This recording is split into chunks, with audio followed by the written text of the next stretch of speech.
बिस्मिल्लाहिर्रहमानिर्रहीम। टेस्टी। जी हाँ, आज हम बनाएंगे बहुत ही टेस्टी माश की दाल। इसे उड़द की दाल भी कहा जाता है और बाज़ लोग इसे माँ की दाल भी कहते हैं। अक्सर लोग जब इसे बनाते हैं तो इसमें लेस छूट जाती है। आज हम इसे खड़ा खड़ा सा बनाएंगे और परफेक्ट रेसिपी मैं आपके साथ शेयर करूंगी कि इवन जो बैचलर हजरात हैं वो भी इसे बना सकते हैं। तो चलें आज की इस रेसिपी का आगाज़ इस दुआ के साथ करते हैं कि अल्लाह आप सबका दस्तरखान सजाए रखे और हम सबको सेहत और ईमान का रिज़्क अता फरमाए। इस दाल को अगर आप सरसों के ऑयल में बनाएंगे, देसी घी में बनाएंगे या इवन आम घी में भी बनाएंगे तो इसका टेस्ट परफेक्ट होता है। आपने कुकिंग ऑयल इसमें अवॉइड करना है, ठीक है। अगर आपने परफेक्ट होटल वाला टेस्ट लाना है तो आधा कप घी लिया है मैंने। जैसे ही ये मेल्ट हुआ है इसमें मैंने 2 प्याज बारीक बारीक से चॉप करके इसमें डाल दिए हैं। और प्याज मैंने 2 बड़े साइज़ के लिए थे। जितना ज़्यादा आप प्याज डालेंगे उतनी ही अच्छी इसकी ग्रेवी बनेगी। जैसे ही प्याज हल्के से गोल्डन ब्राउन हो गए हैं इसमें 1 चम्मच अदरक और 1 चम्मच लहसुन अच्छी तरह से कूट के फ्रेश ही आपने इसमें ऐड करना है। अक्सर होटलों में जो लहसुन कूट के रखा जाता है उसमें हल्का सा पानी होता है, तो हमने इसी बर्तन में ही थोड़ा सा पानी डाल के खंगाल के इसमें ऐड किया है। जैसे ही लहसुन की कच्ची सी स्मेल ख़त्म हो जाएगी तो हमने इसमें बाकी अज्जा ऐड करने हैं। 1 चम्मच इसमें मैंने साबुत सफ़ेद ज़ीरा ऐड किया है। 1-2 मिनट ही अदरक और लहसुन को भुना है हमने और चंद सेकंड ही इसमें हमने ज़ीरा भुना है। उसके बाद सब्ज़ मिर्च और सुरख मिर्च को मोटा मोटा सा काट के मैंने इसमें ऐड कर दिया है। आप चाहें तो इस पॉइंट पर इसमें टमाटर भी ऐड कर सकते हैं, मैंने टमाटर स्किप किए हैं।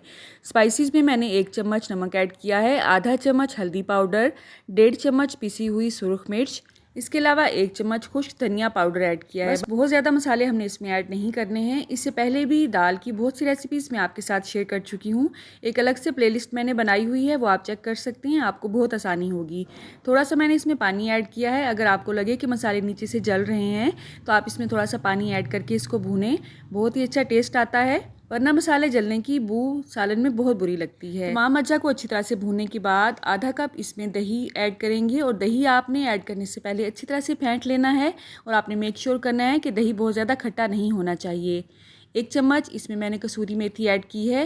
यूजुअली कसूरी मेथी को एंड पे ऐड किया जाता है, लेकिन मैंने इस पॉइंट पे ऐड किया है तो इसकी खुशबू अलग आएगी। जब भी आपने दही को ऐड करना है किसी भी चीज़ में चूल्हे की आंच को थोड़ा सा हल्का कर देना है। अब यहाँ पे मैंने 1 पाव दाल ली है। 1 घंटा भिगोने के बाद उसे मैंने खुले पानी में अच्छी तरह से उबाल लिया है। उसमें 1 चम्मच नमक भी ऐड किया था और आधा चम्मच उसमें हल्दी ऐड की थी। दाल को 100% तक आपने अच्छी तरह से उबालना है। ऐसा ना हो कि 1 कन्नी कच्ची है या 2 कन्नी कच्ची है, ठीक है। मुश्किल से 20 से 25 मिनट लगेंगे आपको कढ़ाई में या पतीले में इसे उबालते हुए। जब आप देखें कि अच्छी तरह से ये उबल गई है तो आपने इसका एक्स्ट्रा पानी रिमूव कर देना है। उसके बाद आपने इसे ग्रेवी में ऐड करना है, ठीक है। उबालने वाला काम आप एक दिन पहले भी करके रख सकते हैं अगर आपने कहीं जाना है, क्योंकि मसाला भूनने में तो बिल्कुल भी टाइम नहीं लगता है। जस्ट आपने अगले दिन मसाला भूनना है और उसके अंदर ऐड कर देनी है अपनी दाल और आपकी हांडी रेडी हो जाती है। अब यहाँ पे दाल चाहे अच्छी तरह से गली हुई है, लेकिन इसमें हमने आधा गिलास पानी ऐड करना है। अब आप सोचेंगे कि दाल तो अच्छी तरह से गली हुई है तो इसमें पानी ऐड करने का क्या मकसद है। असल में जो भी अज्जा हमने इसमें डाले हैं, अदरक, लहसुन, प्याज और दही वगैरह, इसमें अगर पानी ऐड करेंगे तो ये बहुत ही अच्छी सी ग्रेवी रेडी करेंगे। हल्की आंच पे इसे हमने 5 से 7 मिनट के लिए दम लगा देना है। और आपने परेशान बिल्कुल भी नहीं होना है कि दाल तो अच्छी तरह से गली हुई थी तो पानी डालने से इसमें लेस ना आ जाए।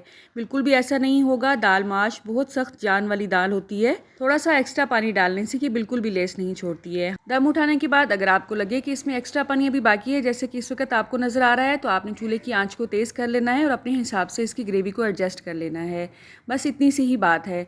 अब एंड पे हम इसमें ऐड करेंगे काली मिर्च। काली मिर्च यहाँ पे मैंने पाउडर फॉर्म में ऐड नहीं की है, बल्कि इसको मोटा मोटा सा दरदरा सा कूट के ऐड किया है और ये मैंने आधा चम्मच ऐड किया है।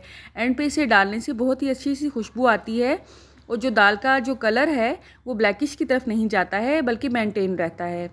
बाज़ लोग बिल्कुल आखिर में इसमें तड़का लगाते हैं, लेकिन मैं इसमें एंड पे बिल्कुल ही देसी घी ऐड कर देती हूँ 2 चम्मच के हिसाब से, तो इसमें बिल्कुल तड़के वाली लुक आती है और खुशबू भी बहुत अच्छी होती है अल्हम्दुलिल्लाह।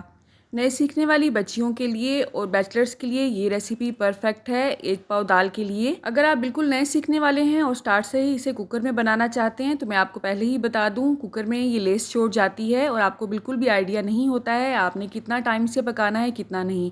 तो इस दाल को कुकर के बगैर ही बनाएं, बहुत ज़्यादा टाइम नहीं लगता है। दाल उबलने में 20 से 25 मिनट लगते हैं और ग्रेवी बनने में मुश्किल से 10 से 12 मिनट लगते हैं।